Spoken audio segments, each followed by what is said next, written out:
What is going on, Washington fans? We are live on YouTube, Facebook, and my X account. It's your boy Josh Taylor for A to Z Sports Washington. And after a heartbreaker last night against the Broncos, we had to go live and talk about this because even in a loss, we saw a lot of good stuff. We've been really hard on this team the last few weeks, and this is exactly what we wanted to see. Just some fight out of this team. Of course, there's some positives. And then also I'll talk about some things that Dan Quinn talked about with his press conference today.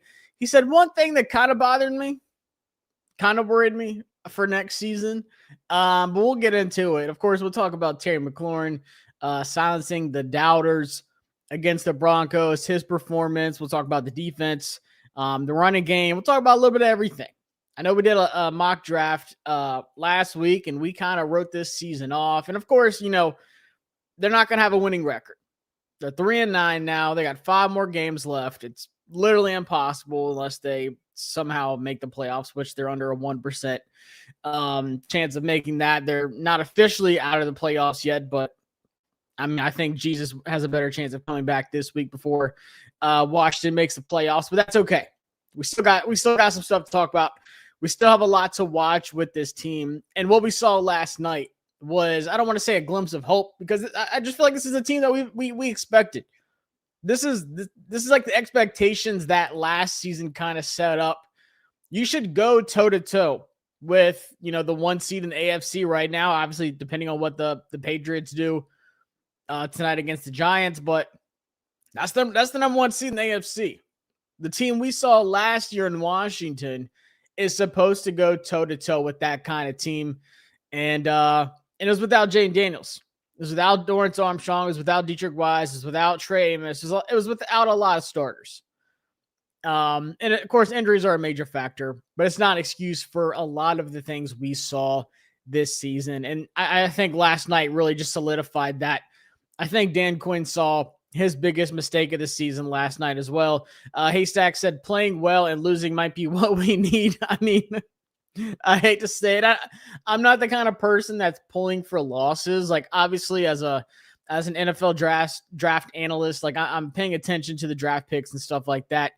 Right now, I want to say they're at pick 6. Let me double check real quick on my computer here. I want to say they are at pick 6 after a couple of things happened. Yeah, so they are pick 6 at 3-9 right now. They're behind the Cleveland Browns, and they're in front of the Jets after the Jets won.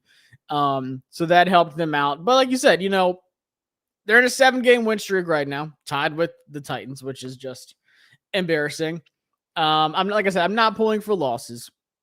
I'll never be that guy. I'm too competitive to say I hope we lose this game.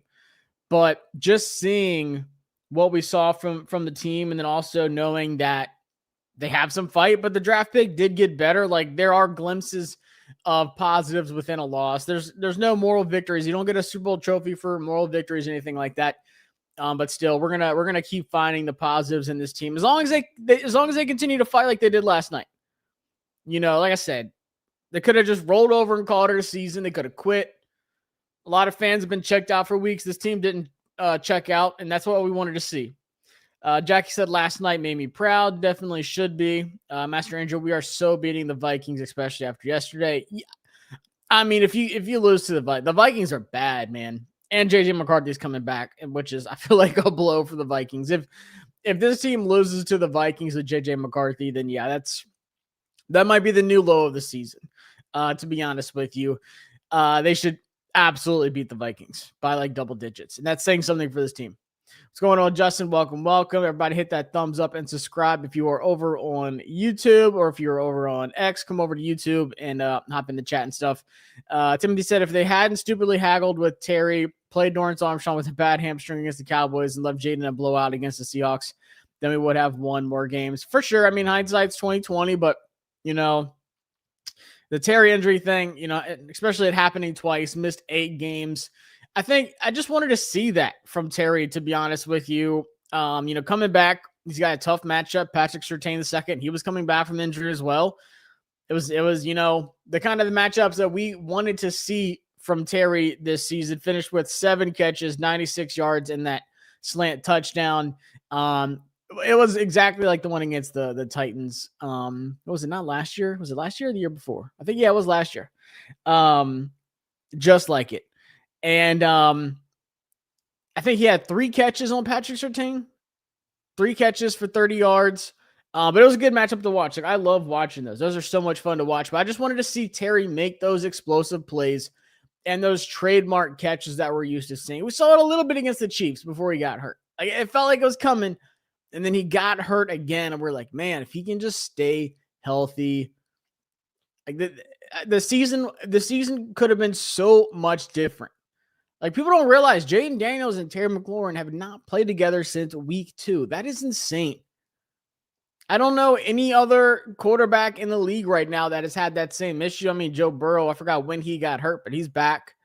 You know, he was back this week, and look what they did. Like, it's just like, what could this team could have accomplished if they would have just stayed healthy? And then the defense too. I think Dan Quinn is starting to realize, like, man, I should have made the change. I should have made the change sooner.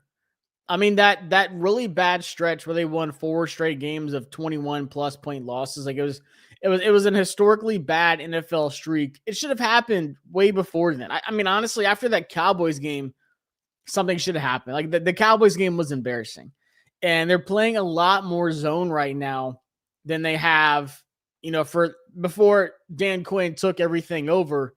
And I think Dan Quinn's probably looking back at this like, man, I should have just fell on the sword. I should have made the change sooner. And for me, that's the 2 what ifs of this season. I'm not going to think about it once the season's over, but right now in the grit of it, like in the mud, that final stretch of the season, obviously at 3-9, you're like, man, if they could have beat the Dolphins, they could have beat the Bears. And if Dan Quinn would have made that change sooner, when he started, like, it's one thing to like see the team struggle, but it's another thing to see it week after week after week and do nothing about it. And like for me, like that in the injuries, if Jayden and Terry played every game together, I'm not even going to say like, Dorrance Armstrong and all these other injuries that we had, Austin Eckler, Dietrich Wise, or so many. But just Jayden and Terry alone, like what they're capable of doing on the field together could overcome all the other injuries, in my opinion. It can overcome the defense. We saw it last year. But man, BYU's coach Kalani Sitake is the focus of Penn State's head coaching search, and the sides have met. I know Justin just asked me a question on the college football head coaching hires and thoughts on Lane going to LSU. I was kind of surprised because Lane was leaning heavy with Ole Miss and then switched up, but it's been crazy. I feel like Penn State lost in all this. I don't know what the heck they were doing. I feel like they kind of muffed the whole situation. I feel like we won't get a top 5-7 draft pick for the draft. I feel like we will beat the Giants and Vikings to be about 10-11 draft pick. Respect effort for Commanders. I mean, just looking at, like I said, right now they're at 6. There's still a couple of games that have to be played with those teams in the top, 6, 7, 8 range that are going to be playing each other. I mean, I still think that Giants game's tough, but I think they beat the Vikings and I think they beat the Giants. I just don't know if they beat the Eagles and if they beat Dallas. But we'll see. Obviously the Eagles are not the team that we expect them to be either. They look very beatable. So we'll see what happens there. I have to let this team go for the rest of the season. I'll let them sucker me once again. I feel like no one's talking about the sequence of leading to the field goal. We should have one in regular. I mean, that's another thing too. 3 bad penalties in that fourth quarter. The tripping on Marcus Mariota, Terry not being lined up at the snap. And then what was the other one? I completely forgot what the other bad call was. There was so much that happened after, but that third call, and then Zach Ertz dropping, it was like a 30-yard throw by Marcus Mariota that would have put him deep in the territory. I feel like they could have scored a touchdown if it wasn't for those 3 penalties, and if Zach Ertz didn't drop that one, they could have won it in regular season. I mean, in regular time, but they didn't. But they took it to overtime. And Terry had a long touchdown. That was called back. And then the very next play, Debo at the 1 yard line. And then they finally scored. And the 2-point conversion was there. It was open. I like the call. I don't know if I agree with how Nick Benito was handled on that play, because you know how good he is. Yeah, you know how good Nick Benito is. He's one of the best defensive players in the league. And he kind of just free roamed. I get it. You kind of use that to your advantage because you're clearing out that side, and Jeremy McNichols is wide open. You got man coverage there. But man, it would have been a really good statement win. But I still like the fight that we've seen out of that team, because that's something that you can carry for the rest of the season. Like I said, we're not making playoffs. I'm not going to be here saying, oh man, guys, we're not out of it yet. Like, yeah, we are out of it. We are out of it. But this team for weeks did not show any fight. From that Packers game, there's a little bit of fight in that Chargers game. I mean, they beat the Chargers. They were dealing with some injuries too, but like after that, they just completely forgot about it and just lost all momentum, and they just went on historically bad losing stretch. If they beat the Giants alone, they go all the way to 9, which sucks. I mean, there's still a lot that's going to happen. Still a lot that can happen from now to then, so don't worry. Agreed, no rooting for losses. Definitely. Yo, Josh, check your DMs. I live in Richmond, dog. Definitely will do. Your boy's out here in Richmond now. What's going on, Hayden? We got Radar up in the chat. Dude, you keep saying winning streak. I'm definitely not talking about a winning streak. I'm talking about a losing streak. DQ held on to too much control in Atlanta and didn't want to make the same mistake. I'll give him credit for making the move. Hope it sticks. I mean, so that's something too. He said today, and this is something I didn't really like. But just listening to his press conference, he always does one at like 3:30 on Mondays. But Ben Standig asked him like, hey, have you thought about, the possibility of you just, keeping control like you are right now and being the defensive coordinator / play caller for next season? And he said, yeah, it's definitely a possibility. Obviously, there's still games to be played this season, and they have a whole process this offseason. Maybe I'm the only one. I don't know, but I hate that idea. I know the defense has looked, good the last 2 weeks. I don't even want to say just better. I feel like they've been good the last 2 weeks. Not perfect, but for what we've seen, a drastic difference against the Dolphins and the Broncos. I still just don't like that idea. Like, I feel like if you're going to do that, then bring in somebody that's in your coaching tree, whether it is Raheem Morris, whether it is Jeff Ulbrich, someone along those lines that's, defensive minded coach that you've worked with. Cause we all know Raheem Morris is not making it out of Atlanta. But if Quinn does that next year, I promise you, Joe Witt Jr. is not going anywhere. And I just feel like, I don't know. I just feel like that's the lazy thing to do. I just feel like that's the lazy thing to do. Like, oh, I'm just going to stay the defensive play caller, not really have a defensive coordinator. It's just going to be me, and Joe Witt's going to be in the box still. I don't know. Something about that, I just don't like it.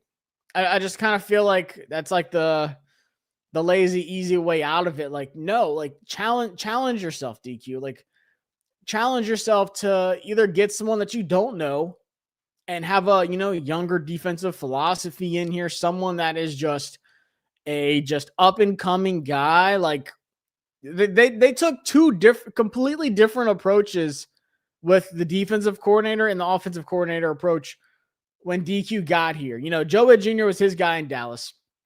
Obviously brought him over. We knew that was going to happen. But Cliff Kingsbury was like a shot out of left field. No one saw that coming. It was a complete out of, nowhere in the radar of Dan Quinn's coaching tree. And it wasn't a familiar face or anything like that. He took a chance on an offensive-minded guy who he felt like would do a really good job with a rookie quarterback. And I feel like Cliff's done a great job. And I feel like Joe Witt Jr. did not do a great job. So I would rather Dan Quinn have the same approach that he did with Cliff Kingsbury. Have that same approach in the offseason with your defensive coordinator. Like, challenge yourself, whether it is some, college head coach or someone, that's a good defensive coordinator in college, whatever. Or if it's just someone in the NFL, like I said, even if it's Raheem Morris, someone that you're comfortable with, someone that you know, that's fine. But just challenge yourself to kind of get out of the bubble. You're still allowed to say, like, hey, this is what our defense is. This is what we got. Like, obviously, they're playing better in zone right now than man. That's what I kind of would lean towards. But he's going to meet with Adam Peters. They're going to go over so many different scenarios. But if the season ends and we get to next year and Dan Quinn is just the defensive coordinator, he's the play caller, and the defense struggles, like what can you do? Nothing. Like, you can't fire anybody except Quinn. So I also don't know if he wants that kind of, I don't want to say like attention, but there's no room for error there, because if the defense is bad, it's on you as the head coach. It's not like you can just fire someone that's calling plays and stuff, because it's you. So I would much rather them bring in somebody and implement either a new defense, or if it is someone that Dan Quinn knows, like I said, that has his same scheme, same style. Like I said, Raheem Morris, Jeff Albridge, one of those guys, and or Al Harris from Chicago. He's probably, honestly, my first preference. I would rather that. Amir, your pick out of Tate, Reese, Downs. I would say Caleb Downs. Caleb Downs is just a phenomenal player, like blue chip prospect. Like, for me, he's the safest player, but he's also the highest upside player. Like, he just screams like all pro, just a guy who's going to be in the league for a long time because of how well he plays. I think Washington just needs franchise changing players. I don't want them to say, oh, we needed a pass rusher in the top 10. And then it just turns out to be, like Abdul Carter, just not doing much this season. Mikael Williams, not really doing much, this season. Shamar Stewart, just the pass rushers in this last class aren't doing it. Mike Green's not doing anything in Baltimore. So for me, just like get someone who's going to contribute right away, but also just get the best player, whether that is Downs, if they think it's Reese, if they think it's Cardinal Tate, fair. But I think Caleb Downs is the best player in the draft. Like, he's already playing like a pro. No, mostly Debo not knowing the play and Marcus Mariota throwing the ball out of bounds twice, forcing us to settle for a field goal. Oh, I see what you're saying about that. Yeah, for sure. Thoughts on Jordan McGee? You think he'll be a starter next year? I think this game was Jordan McGee's best game so far. Like, just rewatching it today, I loved what I saw from Jordan McGee. If we can get, some just solid coverage out of him and I wouldn't hate him and Frankie. I wouldn't hate it. So these last few weeks, and I think that's kind of what like people have been hinting at too. Like, when people have been asking Dan Quinn, are you going to like keep playing your vets? Are you like still chasing wins? Like, do you also want to see what you have in your youth on the team? I think that's the main one right there. Obviously, you can talk about Zach Ertz, but he just popped off in the last game. So like, he was like, whatever. But like Bobby Wagner, he had the interception. That was cool. It was right to him. But then like the long touchdown to Evan Ingram. And, there's a couple other like passing plays where it's just like, oh man, if we just had a linebacker who could cover in that spot, then maybe Jordan McGee is the guy, because I think he played great. I think that was his best game so far in Washington. So if he can be a coverage guy next year and just kind of do it all linebacker, then I'm fine with letting him start. But he's also got to be healthy, because what you don't want next year is you're running Frankie Louvu and Jordan McGee, and then Jordan McGee gets hurt, and then we're kind of back in the situation where you're just struggling at linebacker. That one-handed catch by Burks was nasty. That was one of the best catches I've seen in Washington for a long time. A long time. I mean, that one-handed snag with a broken finger. Yeah, wrapped up. He just had surgery on it. Like, that was crazy. Radar said, this is the perfect scenario. If we can do this the rest of the season, like with the Denver game, I'm good. I guess you're talking about losing, but still looking really good. Bring a new DC in and just micromanage that unit, not the whole team like in Atlanta. I agree. I think that's what I would rather see than him just being the defensive coordinator. Like, it's just, I don't know. That just doesn't really excite me. I'm just like, okay, well, we'll see how that happens or how it works out. Washington has the X factor on offense. Jayden Daniels, you need the face of the defense.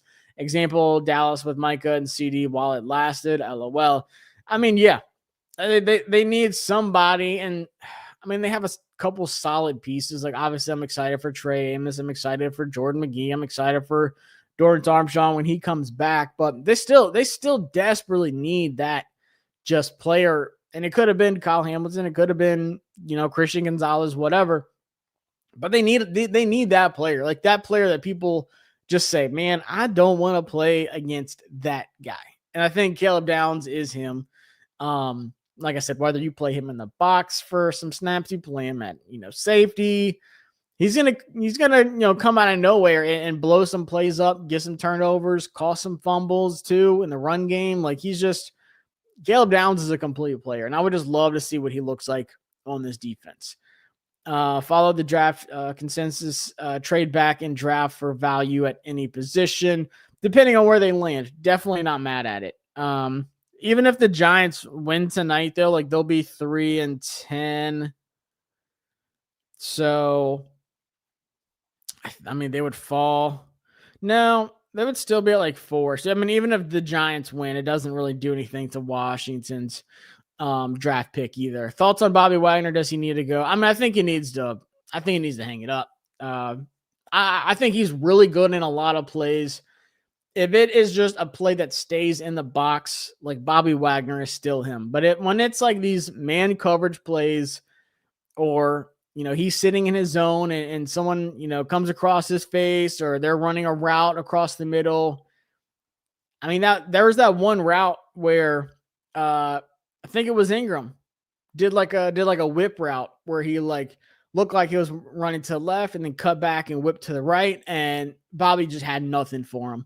And it turned into a good gain. So I just feel like those plays, it kills Washington's defense. And we saw it for weeks. Teams were just exploiting what Bobby Wagner was doing on the field. Like, hey, we're going to put, Tucker Kraft on him. We're going to put Kyle Pitts on him. We're going to put Drake London on him. Like, we're going to do everything possible. And we're just going to get as many mismatches on Bobby Wagner as possible. I don't hate Bobby Wagner. I think he's a great player. He's a Hall of Famer. But at the same time, like, you need to upgrade the position. Jordan McGee seems to be coming along slowly, not there yet, but can be. Yeah, I mean, honestly, I feel like every game he's gotten better. There hasn't been a game where I'm like, man, he took a step back, or like, what's going on? I feel like this has been, I'm telling you, like, just go rewatch this last game and watch Jordan McGee. Even the Dolphins game.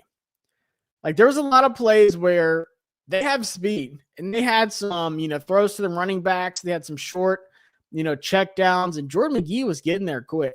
So that's what I want to see. But I also want to see more of those man coverage plays where it's Jordan McGee and a slot guy. It's Jordan McGee on an athletic tight end. I want to see a little bit more of what those situations look like, but we don't usually get those until it's Bobby on the field with Frankie Louvu.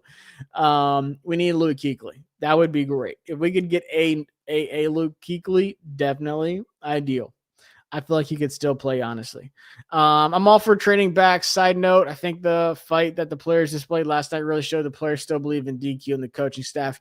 Definitely. I mean, I think so. I do think that it is very telling that once Joe Witt got demoted and Dan Quinn took over and started playing, more zone, but then also you saw more safety blitzes. You saw more corner blitzes. I think that belief that you're talking about, I think that started to come back because they were going out there playing man coverage and just doing the same things. And you could tell they looked so defeated. They're just like, we're getting our tails whooped and nothing's improving. So I feel like that was just taken out of the team, and Dan Quinn taking over really just kind of injected that motivation and energy back into the defense. That's exactly what we needed to see. I think the Burks catch in Terry versus Chargers game in 21 is probably the best 2 catches I've seen from Washington since watching. Yeah, I mean, that Terry, a majority of the great catches we've seen in the last few years, that the one against the Colts he had on Stephon Gilmore, the one in the Broncos game, what was it, a few years back when he had Sam Howell and he just launched it into the end zone and Terry called it. All the best plays that we've seen over the last few seasons have just been Terry McLaurin doing crazy things. So I like Burks though. Obviously didn't have the craziest stat line by any means, 1 catch, 5 yards, but it was that one crazy touchdown. I think that's something that this team needed. And, especially with my company, A to Z Sports, it's based out of Tennessee. They're all Tennessee Titans fans. They're just blowing up my phone last night. They're like, man, he's like, it's not that he was never like good. He has so much potential. If Burks can stay healthy, he can be a dangerous player. Like, he's athletically gifted. Like, he is just an athletic freak. He can go up and get those one-handed catches. He can make the crazy plays. He just has to stay healthy. So that's the big if. I'm not ready to say, oh yeah, Treylon Burks is wide receiver 2. But man, if you have a guy like that on the roster that can come in and make those kind of catches, and I know it was only a second career touchdown, but like, man, that's the kind of roster win this team needs, because they only have 6 draft picks. They don't have a second. They don't have a fourth. They need to have those roster wins with him. We'll see what Drake Jackson has when he comes back, or when he, makes his Commanders debut, but he's, trying to come back from his knee injury, which maybe he'll be back soon, maybe this week, if not the week after that. But that's the kind of swings that you want to see this team win on. And that's why, like, a lot of us were excited about the Treylon Burks signing. That's why a lot of us were excited about the Drake Jackson, because you don't know. You don't know what you're about to get with these players. And everyone's like, oh, like, they're just going to be bums. They're going to be a bust. There's a reason why he was available, blah, blah, blah. Like, you hear all these excuses, but like, just give someone a chance. And, that whole change of scenery, everyone's been riding the emotional wave of Forbes and Cam Curl and every other player that played with Washington, which is such a waste of time. So annoying and unprofessional to talk about. Like, talk about this team. It blows my mind that the same fans are like, oh my God, we gave up too quick on Forbes and Curl and all this. They're the same ones that were like, oh, Treylon Burks is going to be a bum. Like, why are you even excited about it? Or like, Drake Jackson, he's not going to do anything. Like, whatever. You never know. So I loved the Burks signing, because there's no hurt in it. Like, I know they were struggling at wide receiver. They had so many injuries, but it's just, those are the kind of swings that you could take and you could win on. Like, obviously they're different positions, but like Sam Darnold, people were ready to send him to the Canadian League. Like Baker Mayfield, same thing. They had him on like practice squad at the Panthers playing like defensive end, like a practice squad, like scout team. That's embarrassing. And now look at him, like legit quarterback in the league. So you just never give up on somebody. Do you think he has potential to be our George Pickens? George Pickens might be wide receiver 1 in Dallas now. Like, he might have passed CeeDee Lamb. I will never compare Burks to George Pickens, because George Pickens is elite right now. Like, what George Pickens is doing is just insane. So I feel like that's too much of a stretch. Deep down, I do fear that if Commanders start winning, that will convince AP and DQ not to make that many offseason changes and just think the roster is fine. I get that. And that's something I've heard too. People like, I don't want to win because of the draft picks, but then also like, I don't want AP to look, how he did last season. Like, oh, well, we made it to the NFC Championship game. You don't have to do much more. This team's good to go. We'll just make a few small changes and kind of go from there. I don't think it's the case. I think a smart GM like Adam Peters is going to see what he did in the offseason and say, look, that didn't work. Then he's going to look at like what the Patriots did in the offseason. They got aggressive. They spent some money. They, drafted some good players. Like, they were aggressive. They said, look, we need to give Drake May every chance to succeed here, whether that is, signing Stephon Diggs, getting Milton Williams, like spending a lot of money on him, just going all in while you have a rookie quarterback. That's the biggest luxury in the NFL. Having a rookie quarterback on a rookie deal, it does not get better than that in the NFL. That's the biggest luxury. You're not spending $55 million a year or whatever on a quarterback right now. So while you have that opportunity, you got to take advantage. So I think AP I honestly think he learned from his mistake last offseason and said, look, this is a wake-up call. Obviously, the injuries derailed everything, but still, I don't think this team would have been a serious playoff contender regardless, just because of how conservative they were in the offseason. Even if Jayden and Terry play, I think they obviously would have won a lot more games, but between the defense and the playmakers on offense, I feel like they still needed some more. Who are you taking with Washington's first pick if Arvell Reese, Ruben Bain, Jordan Tyson, or Cardinal Tate are available? That's tough. Jordan Tyson has some injuries I don't like. Arvell Reese would probably be my pick. I feel like Cardinal Tate is like the bigger year one contributor, though. Like I said, edge rushers, and just linebackers in general, in the first round are so hit or miss. You don't know what to expect. Like if they don't hit right away, people are going to be like, you missed again. You had to nail this one. And Ruben Bain has 3 sacks in the season, and it's like the season's almost over. Like that's what they can't afford. So like for me, it'd be like Cardinal Tate. Like you see Ted McMillan balling, you see Emeka Egbuka balling. Like you see these rookie wide receivers, they're more likely to contribute right away compared to some of these defensive players. But man, Arvell Reese is so good. So if Jordan Tyson, if he's healthy, man, I don't know. He just has a lot of these little small nagging injuries that kind of worry me. So I might go Cardinal Tate. CJ Allen's a beast. I'm not looking forward to Alabama playing against him Saturday. He's coming back for Georgia. But really good linebacker. Probably going to be a late first round pick. If he comes out, I think he's a junior. I'm not sure. I can't remember. But yeah, insane linebacker. Really good. Connolly Jr. is learning fast. Love to see it. Yeah, he played really well.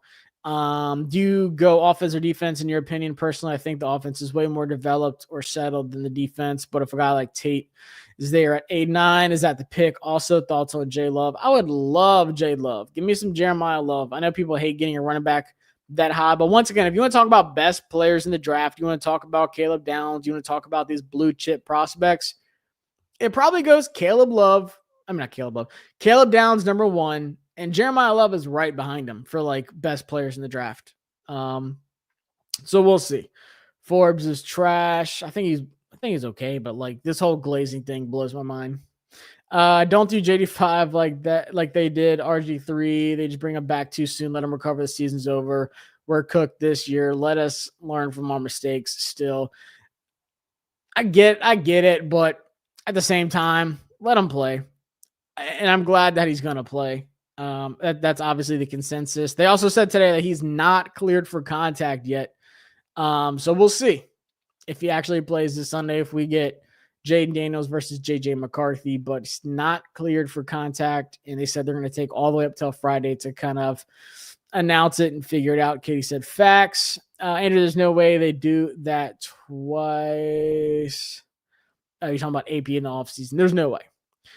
Give JD5 a full offseason, and he might be Pickens level. Give JD5 a full offseason, he might be Pickens level with Burks.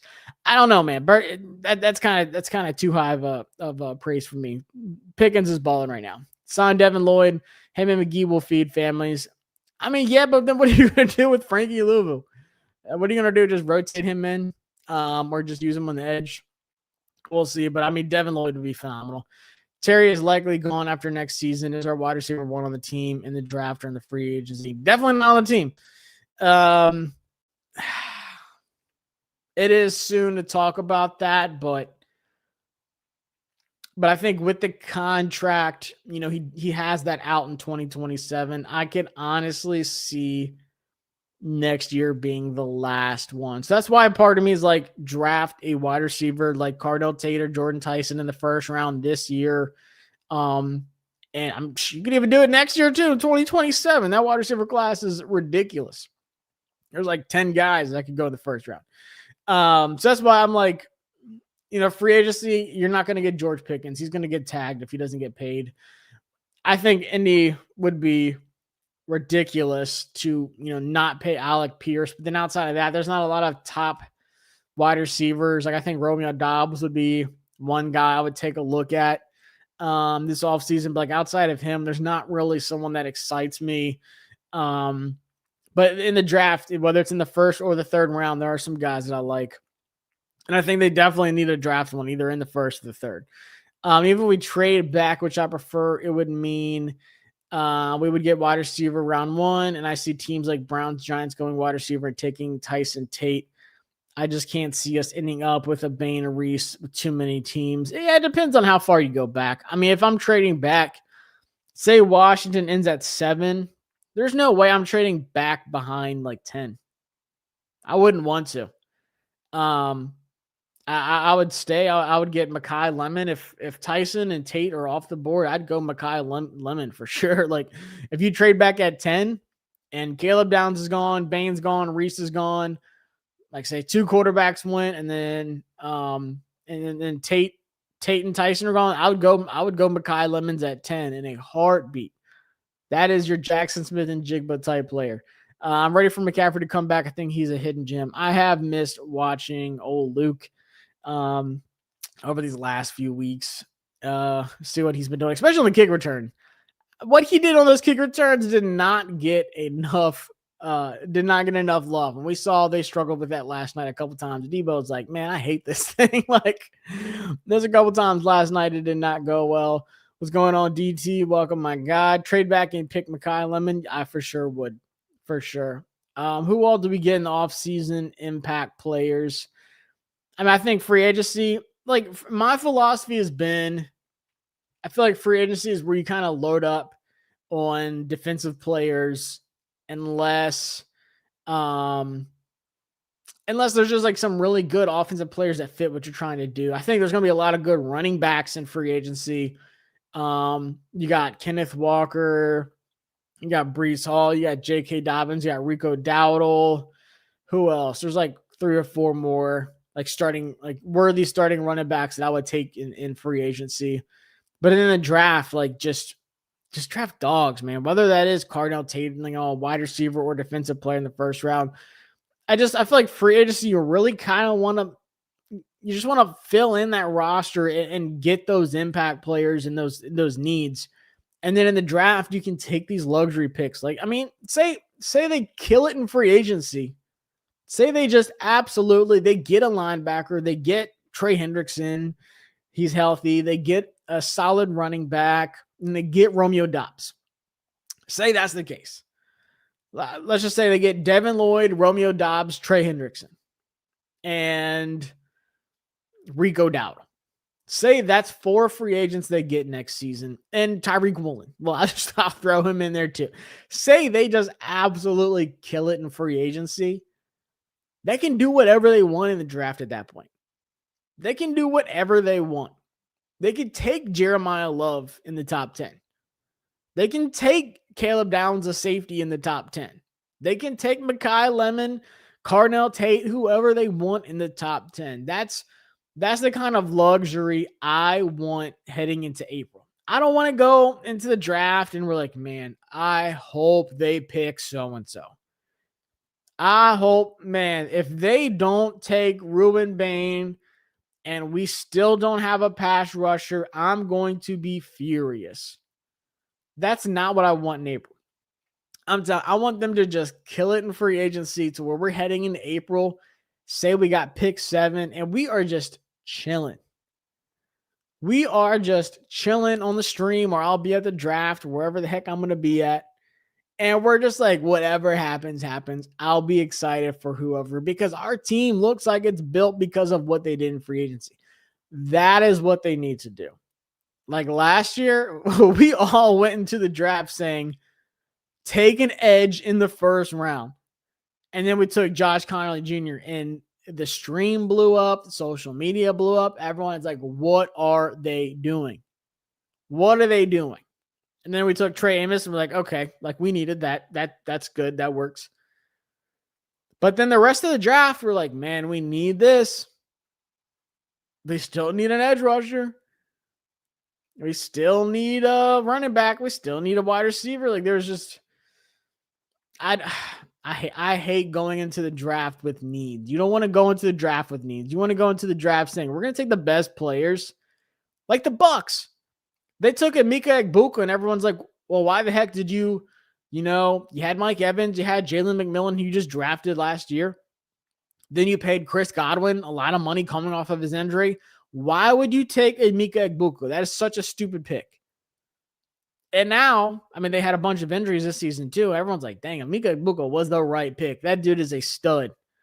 Like, I want that kind of luxury going into the draft. So that's just me. But yeah, we're gonna keep an eye on the draft pick, obviously, for the rest of the season. But like I said, I'm not pulling for losses. I know a lot of people are. I have people deeming me all the time on Twitter, like, oh man, I'm so glad they lost that game. Like, I get it. I'm not gonna be mad at it because I have been there. I was definitely there before this regime, before Jayden Daniels. I was pulling for losses like my life depended on it. When we saw Alex Smith out, when I saw Taylor Heineke play football, I have never rooted for losses more in my life. That whole situation was the worst thing that ever happened to this fan base because people thought he could be a legit quarterback. I wanted us to lose so bad and get a legit franchise quarterback. But now that we have one, we should not be pulling for losses. We should not be pulling for Jayden Daniels not playing in a game. I want to see him and Terry on the field. Like, they need those reps because Terry's going to be a major part of the season next year. And obviously, so is Jayden. The problem with not taking a defensive player in round one is that there aren't that many good defensive players in upcoming free agency. Like 1, 2, that's it. I feel like the thing is, people say that every year, though. And people get sneaky good impact players on defense. I mean, like Singleton last night for the Broncos, linebacker, just bounced around teams, was a sneaky pickup for the Broncos. He's a ball, and he's like one of the leaders on defense. The Broncos have a lot of, guys that they got in free agency on defense that just play well. I feel like we say that a lot. Whether it is some sneaky under the radar guy that just plays well and just elevates his game when he comes here, then cool. Or if it's like a big name guy, like if it is Trey Hendrickson or whatever, like cool. I feel like people are like really sleeping on free agency, and they're like, oh, if it's not a big name, it's not going to be a big impact. Obviously, what we did last season, like, wasn't it? That was a little too conservative. I think that was this kind of conservative. You can still be conservative, but still be aggressive in the same way with certain guys. But I mean, just looking at free agency real quick for y'all. Spot track.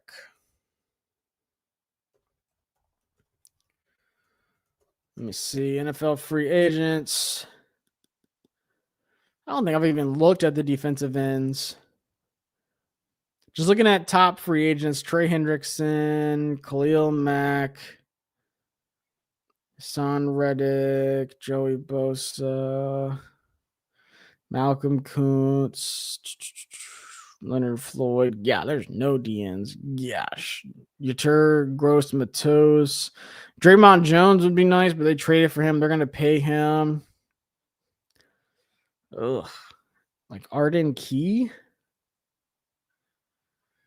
Joseph Asai. Ugh. There's not that many good defensive ends. Yeah, so let's draft a defensive end. Yeah. If you're not getting Trey Hendrickson. Yuck. Let me go straight edge. Yeah, Trey, Khalil Mack, Joey Bosa, Draymond Jones, AJ Espinosa, Charles Omenihu, Kwity Paye. Clavon Chaison's been nice for the Patriots. Odafe away. They traded for him, so they'll pay him. Arnold Ibikite on the Falcons. Boye Mafe is definitely on my list. I love me some Boye Mafe. David Ajabo. Okay, we're getting to the meat of some underrated guys here. Some little under the radar guys that I like. Kingsley on Anagbare. for the Packers. He's nice too. They got some good ones. I mean, I would still draft one, but there's some guys I would go after. But just overall, I mean, linebacker with Bobby Wagner. Yeah, no thanks. With Quay Walker and Devin Lloyd. Like I said, Alex Singleton, he's a free agent. I would not mind getting him. Quincy Williams, Alec Anzalone. If they let Alex Anzalone leave Detroit, I'd be all over that. Matt Milano is a free agent. Like, there's some legit linebacker free agents out there that I would take a swing on. Christian Roseboom, Christian Harris, Nakobe Dean. I would definitely do Leo Chenal. I would definitely, man. See, like, I mean, yeah, edge rusher wasn't that good, but like linebacker, Noah Sewell's not too bad. He's a young dude. DeMarco Jackson. I mean, there's some solid linebacker free agents. That'd probably be the route I would go after, instead of doing the draft and then like wider, like, no, running back is where they are. Running back is where you want to spend your money in free agency. Spot Track is doing too many ads. Travis Etienne, Javonte Williams, Rico Dowdle, Breece Hall, Kenneth Walker, J.K. Dobbins, Kenneth Gainswell. But wait, there's more. I mean, obviously, Chris Rodriguez, I would bring him back. Tyler Algier, there's no way the Falcons let him go, but man, he'd be a good one. Isaiah Pacheco. Sean Tucker, Emari DeMarcado with the Cardinals. Keaton Mitchell. I doubt they pay to keep him around. So, I mean, there's a good bit. I mean, even those, like I said, those top heavy ones, Travis Etienne, Javonte Williams, Rico Dowdle, Breece Hall, Kenneth Walker, J.K. Dobbins. That's a pretty top heavy list there. But there's definitely some good ones. So don't think that free agency is not gonna be able to bring you some impact players. Washington Mud Hog said thoughts on other safeties coming out of the draft besides Dowell. Besides Downs, any opinion on Xavier and Wakpa from Iowa? He's definitely been a guy that I've watched a good bit. I like him. I mean, anytime you can get a safety out of Iowa, you're in good hands. Let me pull up my draft board. Kamari Ramsey out of USC is the other guy I like a lot at safety. I had him in one of my mock drafts. AJ Halsey from LSU is a baller, probably a second rounder though. Dylan Thieneman is another baller. Love him. I mean, he's been legit since his freshman season. Kamari Ramsey, Rod Moore from Michigan. I know he's dealing with some injuries, but a ball hawk when he's playing. Emmanuel McNeil-Warren from Toledo is one of the best safeties in the country. Nobody knows about him, but he's about to be a Quinyon Mitchell. He's going to go to like the Senior Bowl and he's going to pop out and he's going to go in like the second round. Watch. My guy Zakee Wheatley from Penn State. Shout out to Zakee Wheatley. His dad's a big Commanders fan. Follow him on Twitter. He's a cool guy. Zakee Wheatley is a dog too. I would love Zakee Wheatley. 6'2", 202. Earl Little Jr., Keon Sabb from Alabama. There's a lot of good safeties. Genesis Smith, if he comes out from Arizona, which he should, Bray Hubbard, he might come back for Alabama, but we'll see. Michael Toffee from Texas, he's a senior. I mean, there's a lot of good safeties. Peyton Bowen, Jalen Catalon. If you want some older guys, Jalen Catalon's like 25. Bud Clark, he's probably almost the same age. But yeah, Peyton Bowen out of Oklahoma. There's a lot of really good safeties in this class, honestly. You can either get one high or you can wait until these later rounds to get a little sneaky guy. But obviously, outside of Caleb Downs, my favorite is probably I love AJ Halsey and I love Kamari Ramsey. And I think people are going to fall in love with McNeil-Warren out of Toledo, 6'2", 202. Big time safety, one of the best in the country right now. He's the second highest graded safety out of 941 safeties in college football right now. Like, he is legit. So yeah, there's definitely some good safeties out there. What's up with mock draft Mondays? So I did that last week for the bye week. I wasn't going to do it every Monday for sure. Like, we'll talk about the games for the rest of the season. But obviously, when the season ends, I mean, heck, when is the last game? Date-wise, the last game is either January 3rd or January 4th. And then the Senior Bowl is at the end of January. So those last few weeks, I'm going to be flooding it up with Senior Bowl players and talking draft before I head to the Senior Bowl at the end of January. So, guys, it is right around the corner. Right around the corner. But we still got 5 more games to talk about. Would you be interested in Harold Perkins? I wouldn't, just because I feel like he's too much of a wild card. And I don't know exactly where I would play him at on this defense. But some team that has a lot of draft picks should take a swing on him and just try to work him in somewhere. But with only 6 picks, no. Especially, I feel like he might go, I want to say like 3rd, 4th. Where does PFF have him at? PFF has him at 169.